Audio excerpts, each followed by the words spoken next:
Last video நம்ம மஞ்சள் வச்சு டெமோ பார்த்துருந்தோம். இப்போ டெய்லி யூஸ் பண்ற நல்லெண்ணெயை வச்சு டெமோ காட்ட போறோம். வாங்க பார்க்கலாம். இது நம்ம எப்பயும் ட்ரிங்க் பண்ற டெட் வாட்டர். இது நம்மளோட 3G Aqua அயனைஸ்டு வாட்டர். இதுல நம்ம என்ன பண்ண போறோம்னா ஃபர்ஸ்ட் நல்லெண்ணெயை ரெண்டுத்துலயும்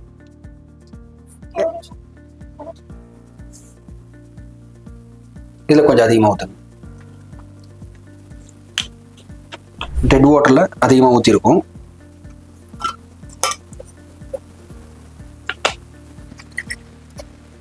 இப்போ இதில் என்ன டிஃப்ரெண்ட் ஆயிருக்குன்னு பார்த்தீங்கன்னா, டெட் வாட்டரில் இருக்கிற ஆயில் வந்து மேலே மிதக்குது, தண்ணியோட கலக்கவே இல்லை.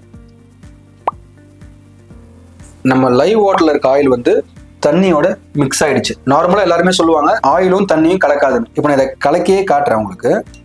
என்ன பண்ணாலும் ஆயிலும் தண்ணியும் ஒன்று சேரல. இதில் வந்து பார்த்தீங்கன்னா நான் கலக்கவே இல்லை, அப்பயே ஆயிலும் தண்ணியும் ஒன்று சேர்ந்துருச்சு.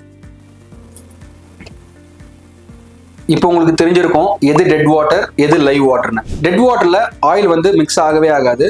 லைவ் வாட்டர்ல ஆயில் தண்ணியோட தண்ணியா மிக்ஸ் ஆயிருக்கும். ஸோ இதே மாதிரி நம்மளோட ஹெல்த் பெனிஃபிட் என்னன்னு பாத்தீங்கன்னா, நம்ம உடம்புல எங்கேயும் போயிட்டு ஃபேட்டா தங்காது, தண்ணியோட தண்ணியா கரைஞ்சி வந்துடும். ஸோ அதனாலதான் இந்த ப்ராடக்ட்டை நாங்கள் வந்து மெடிக்கல் டிவைஸ்ன்னு சொல்றோம்.